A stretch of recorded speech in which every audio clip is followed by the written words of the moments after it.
He's John Timpane. And he's Don Rooney. And this is The Musical Innertube. Now you may ask, why is this podcast called The Musical Innertube? And we may reply, because that's its name, of course. Now, how did this podcast get that name? Back in college, we hosted a radio show. Once, we tried to introduce a soothing musical interlude. Instead, we messed up and wound up introducing a soothing musical innertube, and the name stuck. So here we are, hundreds of years later, still talking to interesting people about their interesting lives. Difference makers who really make a difference.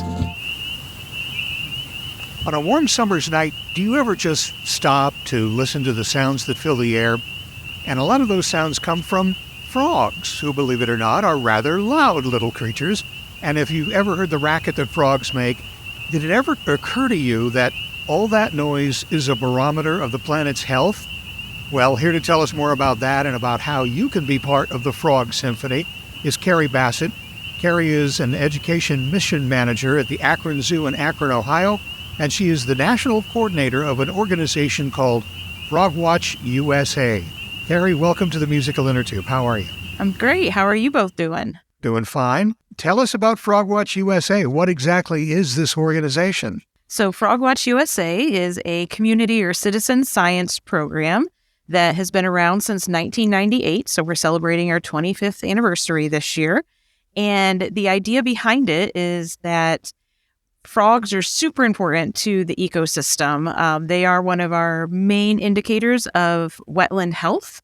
So if you think of like the traditional canary in the coal mine example, if something is going wrong in a wetland ecosystem, the frogs are the first ones usually to let us know.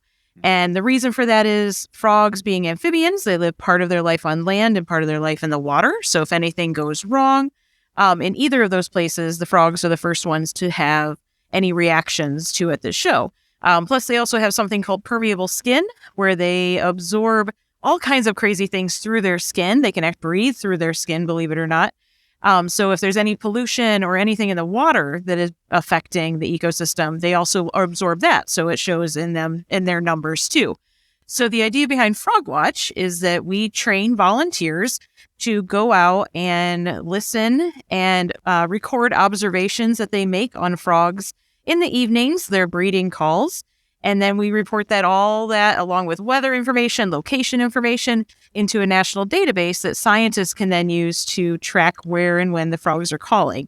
So the idea behind the community or citizen science is there's a lot more boots on the ground. There's a lot more people out there collecting data than just one scientist could collect. So we train other people to help out, and we get a lot more data to represent a larger area and a longer term scientific study that way. I heard one thing in there that I wanted to talk about, and that is that when we're talking about frogs and their welfare, we're also speaking about the welfare of their ecosystem. In other words, the welfare and the function of wetlands where they live. I'd love you to talk a little bit more about that interrelationship, because it's one more piece of evidence that nature is full of these interrelations, and that if one goes down, the other might suffer. So I'd love to hear more. Why, when we talk about frogs, are we also talking about wetlands? So most frogs and toads live, like I said, part of their life, at least usually in a wetland, whether we're talking about a swamp or a marsh or a fen, bog, whatever, pond, because of their breeding cycle. Frogs and toads do require water for the most part, at least our ones here in the U.S., for breeding.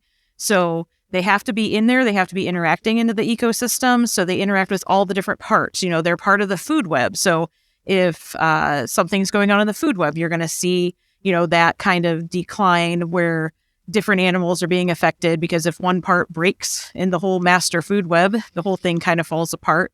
But also, like I said, it talks about the health of the wetland too, because if it's not healthy in a wetland area, the frogs and toads are the first ones to show it. And they show it by unfortunately not being there anymore. So the way we monitor that is by, when we go out and monitor, we're actually listening for the intensity of the calls that we're hearing, which translates into how many frogs and toads we hear calling when we're out doing our observations. So as the intensity goes up, it means there's more frogs and toads calling.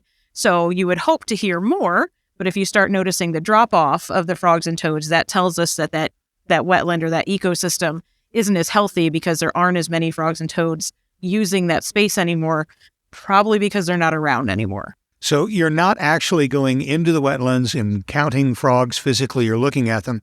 You're standing on the edge of the wetlands and listening for how many frogs you can pick up on. How easy is it to determine whether there are more frogs or less frogs? Is it just the loudness? So we actually have a scale that we use. So we try to make it as scientific as possible. So our scale goes from 0 to 3. 0 means you don't hear anything, but that is still, we like to tell our volunteers, perfectly acceptable data. It's not that they're doing something wrong or anything, because it may mean that there's something going on in the wetland, but it may also mean that particular species of frog and toad, that's not their time for breeding too, because they all breed at different times of the year too. So sometimes we report 0, and that's perfectly acceptable. And then the calling, when you hear stuff, actually goes from 1 to 3, with 1 being like, I can identify an individual male frog calling over here, and then there's quiet, and then I can hear another one maybe somewhere else, and then there's quiet, so there's space. The second level is you can still identify individuals calling in different areas of your wetland, but they're starting to overlap. Their calls are overlapping each other. And then the third is what we call a full chorus.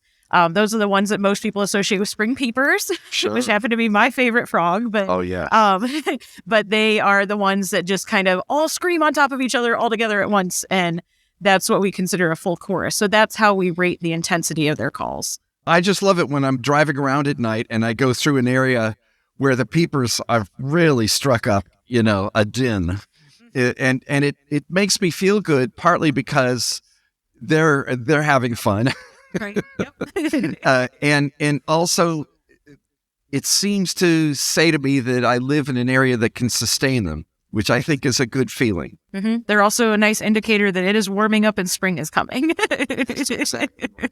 When we're talking about wetlands, how big are we talking about? Because I know that in my area where developments have gone up, there's a rule in the books that you have to leave a little area for wetlands when they put new houses in.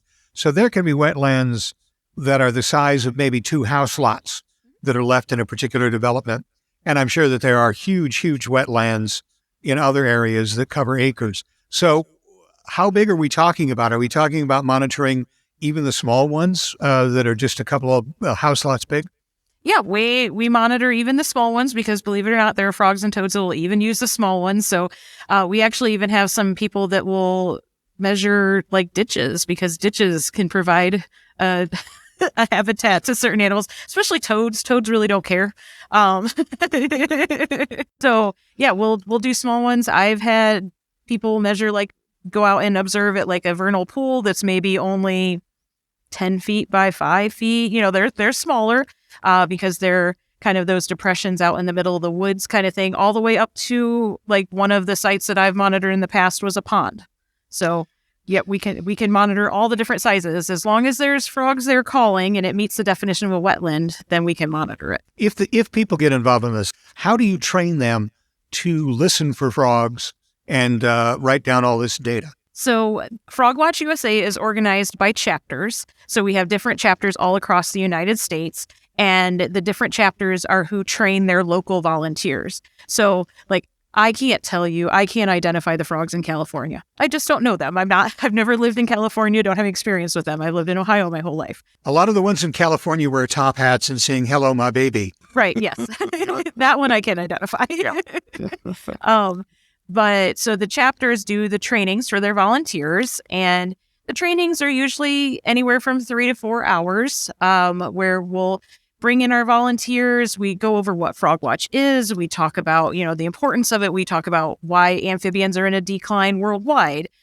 We talk about, what the wetlands are, what defines the wetlands. We also do a part of the frog training. So part of the training is that we teach them about the local frogs, and then teach them along the way to identify their calls.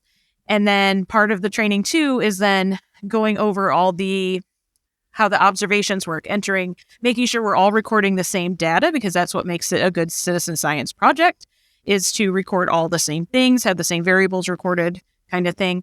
And we train them on what goes into a full observation, how to do their observations, and then also help them choose sites and that kind of thing that they can go out and do their observations at. And then at the end, we actually do a test. So we do an assessment, and that's how you become a certified volunteer. And the assessment is partially just having the knowledge, like a written test, and having the knowledge of how to do the observations, all the FrogWatch stuff. And then the other part is actually a calling. So we play them recordings, and they have to identify the frogs and toads that are calling in their recordings. That's a test. There you go. I love the whole idea of citizen science. And I'd like you to talk a little bit more about the philosophical underpinnings of it, because I think a lot of people think of scientists as a breed apart. But this kind of project sort of suggests that you don't have to be a trained scientist to at least help in the project. And I'd just like to hear more about that. And I know that the citizen science movement is getting bigger, and I'd like to hear about that too. Yeah, the idea behind citizen science is that anybody can go out and help do science. So there's way too few scientists in the world to study all of the things that need to be studied out there. Doing citizen science can actually allow, as I mentioned, for like longer term, larger scale scientific studies than what most scientists can pull off in their lifetime. So some citizen science projects are a little more in depth. Some are a little, less in depth. There's some as simple as like iNaturalist, where you can go out and take photos with your phone and upload them to identify what's growing and living around you. And then there are much more in-depth ones. I've seen ones where you learn to identify mosquito larvae and report what larvae are in your neighborhood. So they kind of run the gamut depending on how much interest the person has in that particular topic. But some of them are also very long-term. FrogWatch, like I said, 25 years, but we're by no means the longest one. I know the Audubon Christmas bird count is over 100 years old. So that's another very popular long-term citizen science project. And if you think about all the data that's been collected by all of those volunteers, that one person could not have collected that. So it really gives that opportunity for the big scientific studies to be done and to track all of these changes that are happening across long-term and large places. But it also, I think, breeds an appreciation for science, because people can see that, it's not this scary thing that I need to go through years of college to work on. It's simply making sure I do the same thing every time. So the idea of like the scientific method and following that and all your variables, making sure like, okay, I record the weather every time. I record this every time. I record this every time. And I enter all that. And that makes my data valuable. It makes it viable because you're following some of those very standardized procedures. And then that makes it useful so that scientists can use it and then manipulate it in ways to get the reports and things that they need. So I think it helps to educate not only children, but adults too, on the idea that science isn't scary. It's something very attainable for everybody. Is there a way that like schools could get involved in this, where whole classes could become frog watchers or some other kind of citizen scientists as part of the curriculum of their classes? Yeah, I currently have a teacher that went through training, and his goal is to do it himself this year. And then he wants to kind of start his own chapter with his ecology class next year. I've had teachers in the past that have done that, and they've allowed their students to come to the high schools at night if they have like a wetland site on their high school property. We've had groups do that. I know some FrogWatch chapters will actually do recordings in the evening at some of the different sites, and then allow the high school kids or even middle school kids to identify the calls that they're hearing on the recordings and then input the data. So unfortunately, it is in the evenings. So FrogWatch happens a half an hour after dark. So after sunset. So it is a little bit harder necessarily to get all the kids out. I know here at the Akron Zoo, not only are we the home of the National FrogWatch USA, but I also run our chapter, the Akron Zoo chapter. We have a junior interpreter program, which are teen volunteers at the zoo. And I'm getting ready to train them next week. And then they'll come out on zoo site throughout the summer months, and they'll help us do the observations here at the zoo. So it is a great program for kids to get involved into. And there's different ways for teachers, in classrooms to get involved. We even, if you go to our Field Scope website, which is where all of our data is input, all of our data is open source, free to anybody to use and manipulate however they want to. But there are some lesson plans on that website too for teachers to use FrogWatch. We'll return to our talk with Carrie in a moment, but first, this soothing musical interlude. Carrie Bassett is the Education Mission Manager at the Akron Zoo, where she has worked since 2005. She has a BA in biology with an emphasis on secondary education. She's also been a chapter coordinator for FrogWatch USA since 2015 and is currently the FrogWatch USA National Coordinator. FrogWatch USA is a citizen science program established in 1998 to provide individuals, groups, and families with opportunities to learn about wetlands in their communities by reporting on the calls of local frogs and toads. FrogWatch USA encourages volunteers to collect and contribute information about the breeding calls of frogs and toads to a national data set that is publicly available online. You can learn more by logging on to frogwatchusa, all one word, .org. And now, back to the musical Innertube, already in progress. We've been talking about frogs being endangered for a long time. And I first heard about it in the early 80s, when things were a lot better for frogs, actually, than they are now. And I'm just wondering if we could step back for a moment and think about why they're declining in numbers and why the numbers of amphibians in general are sort of declining in most of the world. I know some of it has to do with human beings beginning to sprawl and impinge on habitat, but can you talk about some of the main causes of this? Yeah, absolutely. So one of the main causes for most of the animals in the world, one of the main reasons for decline is habitat loss in some way, shape, or form. So whether the habitat's being destroyed, whether it's just being degraded to the point where the animals can't live there anymore, whether it's being fragmented, so it's being broken into pieces so they can't get to where they need to go because their habitat's got a road in the middle of it. So that is a big cause. Anytime you talk about habitat destruction in any way, shape, or form is going to be a big thing. It affects not only amphibians, but animals worldwide. Also kind of tied into that, pollution is a big thing. When you have animals that live in the water and absorb things through their skin, pollution is always a concern. Climate change is also a big thing that's affecting frogs and toads because they do live, they're a cold-blooded species, so ectotherm. So they're an animal that can't regulate their own body temperature. So when the weather's doing crazy things, they can't adapt to it as well as maybe a warm-blooded species might. Plus, climate change is causing their habitats to change and shift. There's, evidence that, habitats are changing as the weather is changing. Things are moving around because plants are able to survive in places they hadn't used to be able to survive. There's also problems with habitats that are just inland from the ocean because as sea levels are rising and now it's kind of flooding some of those habitats. So that's happening as well. Disease, unfortunately, is a big thing. There's a fungus that's affecting a lot of frogs and toads called the chytrid fungus. So it affects their skin and ultimately causes death in frogs and toads along with the ranavirus and parasites and stuff. There's all kinds of bad things. Invasive species. So animals moving in to the habitats where the frogs and toads are found that kind of take over. Maybe they eat the frogs and toads. Maybe they eat the frog and toads food. So there's not much food for the frogs and toads. So there's a lot of things contributing to the decline of our amphibian friends, unfortunately. You talked earlier about California frogs and Ohio frogs and Pennsylvania frogs.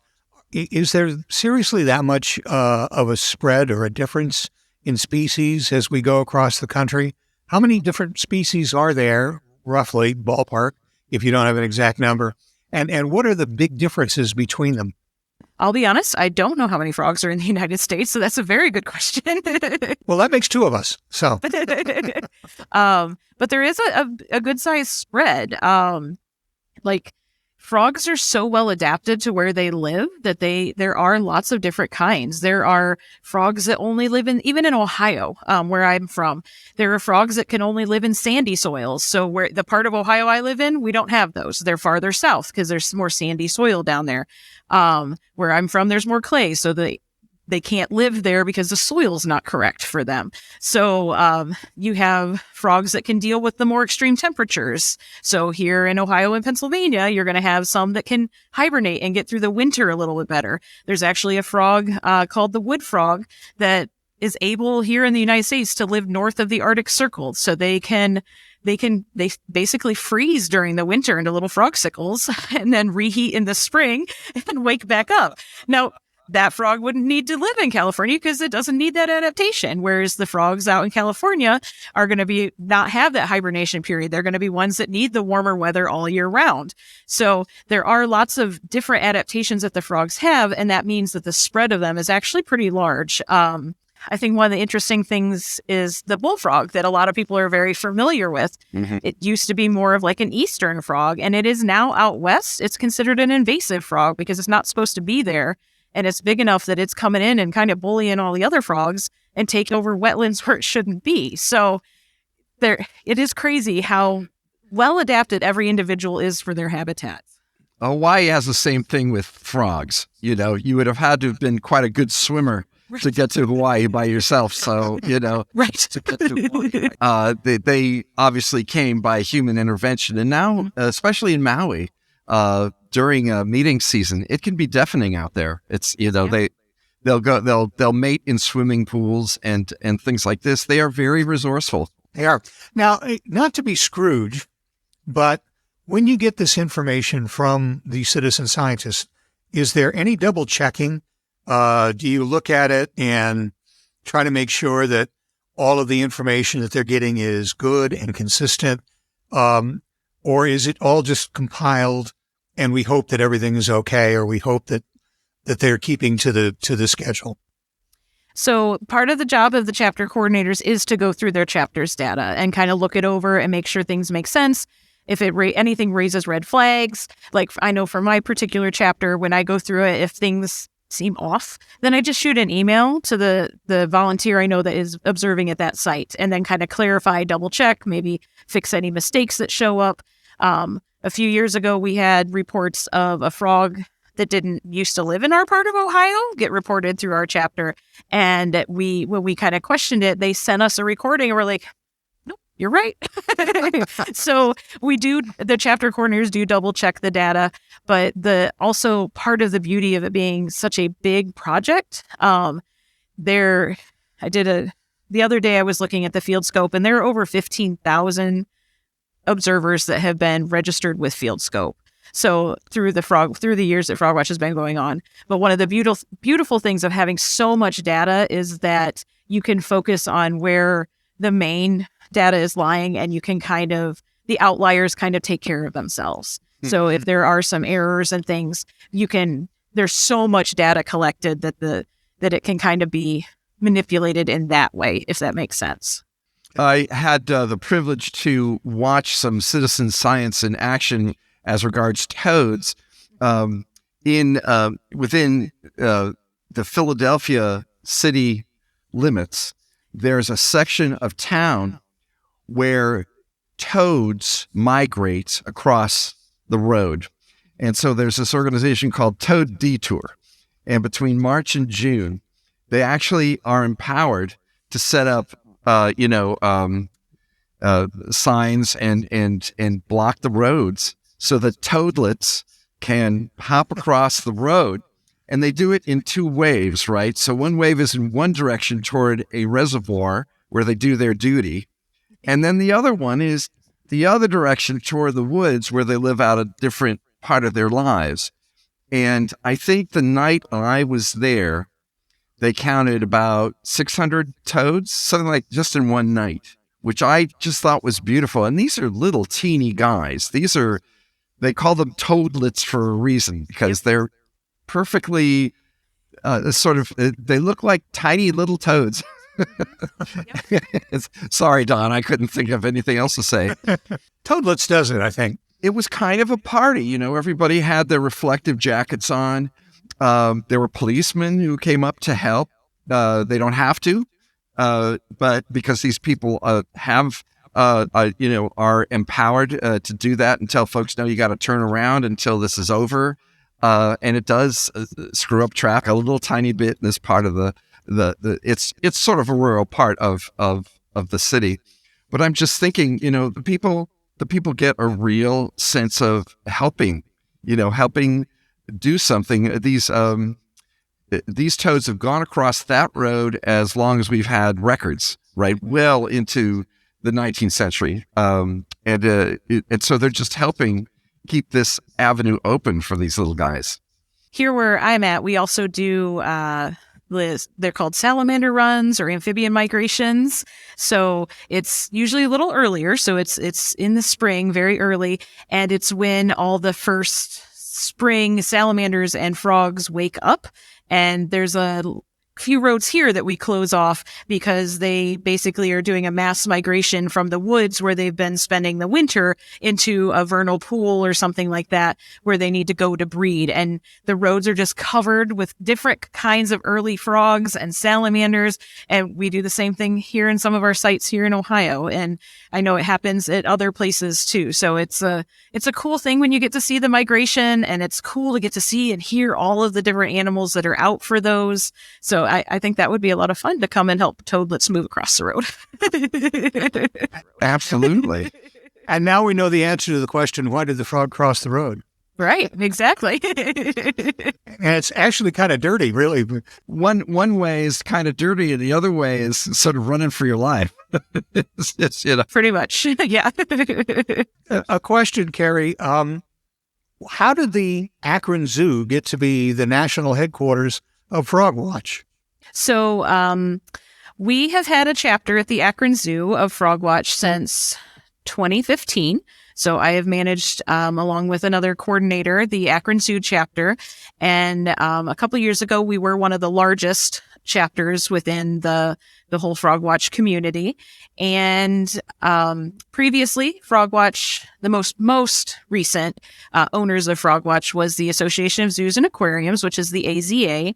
And they, if you're not familiar with them, they are a accrediting body for zoos and aquariums across the United States.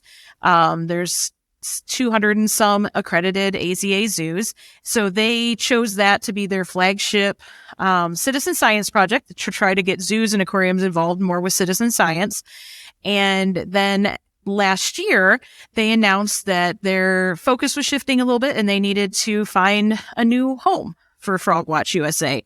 And I happened to send an email to the CEO of the Akron Zoo because he was very supportive of the opening the FrogWatch chapter. He actually encouraged us to do the chapter in the first place. So I sent him an email just like hey, FYI. And he's like, maybe we should take it over. So we had some discussions and talked to our board and everybody. And it was decided that we wanted to take this on and take on this really cool opportunity to run a national citizen science program here at the Akron Zoo. So that's kind of how we took it over in a nutshell. And we kind of took it over the end of last year. And I'm still trying to do everything I need to kind of get my arms all wrapped around it and get everything reorganized. But we're very, very excited to be the home for FrogWatch USA. So in reading up for this podcast, I learned something that I was unaware of previously, which is that some states have official state amphibians. The Commonwealth of Pennsylvania, the official state amphibian is the hellbender, which I think I've actually seen. I was in a muddy stream one day when this floppy thing came through, and I don't think it was a fish, can't swear to it, but it really looked like it might be some kind of big, broad amphibian. I said, wow, look at that. And I'm just wondering if you know what the state amphibian is for Ohio, if any. Sure, yeah. Our state amphibian for Ohio is unfortunately not a frog, but it is the spotted salamander. Don, these people are amazing. It's just right on the tip of their tongues. Yeah. Well, seriously, I don't think the hellbender is a frog either. I think it's an amphibian too, right? Yeah. Salamander. Very much like a salamander. Yeah. And John is very much like a salamander too, so that... They say I'm like a hellbender, yeah. Carrie, just again, ballpark figures, since you're new to the job and just taking it over, how many chapters does FrogWatch have, and about how many citizen scientists roughly are looking after our frogs every day? So I kind of did a rough count just the other day, and I think we're looking at behind about 120 to 130 chapters here in the United States. So we've got, quite a few chapters going on all across the United States. There's still a few states missing that, we would like to add, but we're working on that. So, and then volunteer-wise, it kind of depends on the size of the chapter. Each year, the chapter attendance, kind of goes up and down. So I don't have any reports for this year, but as I mentioned earlier, when I was looking at our FieldScope website, there was over 15,000 people that were registered to do observations with FrogWatch. So some of those are probably not active anymore, but we do have a lot of people that have been involved over the years with FrogWatch. And if people want to get involved, where do they go? So they are welcome to go to the Akron Zoo and check out our FrogWatch page. We are still working on some of it, so we know some of our links are not working so well. We are actually working on a new online training too. So for that online training, it's not up yet. We're still working on getting some of the video edited and so we can get it posted. But if people are interested, they can always email me at frogwatch@akronzoo.org, and I can assist them and help them. Even if they're not in Ohio, I can get them in contact with chapters that are closer to them. So that's Carrie Bassett at frogwatch. Nope. Oh, sorry. Just frogwatch@akronzoo.org. Oh, that's you. Okay. All right. Yep. Thank you. frogwatch@akronzoo.org. And you can ask for Carrie if you want to be personal about it. Hi, Carrie. Or you could just say, hey, tell me more about this. I'm the only one who checks it. That all sounds pretty great, Carrie. And what areas of the country aren't well covered? Maybe some people from those areas would hear this and want to get involved. We are a little lacking in our western part of the country. So some of the states out west we're a little lacking in. So we got quite a few on the East Coast and kind of the eastern side of the United States, but a little lacking in the western side. Okay. So we'll have to, put a fire under them. Although, really, I mean, I'm probably wrong, but I wouldn't guess that Nevada would have too many wetlands, but maybe they do. You never know. But there's some frogs that live there. I'm sure. Yeah. I'm sure. They seem to live everywhere. I'm sure. If there's a frog that can freeze itself over the winter, there's probably a frog that can live in a slot machine. Probably. So, Carrie, here's the burning question of the moment, which is why are peepers your favorite frog? Peepers are my favorite, I think, because they're the sign that spring is here. I know when I go out and hear them, I can get excited because that means that the warmer weather is coming, the flowers are coming. Spring is my favorite season.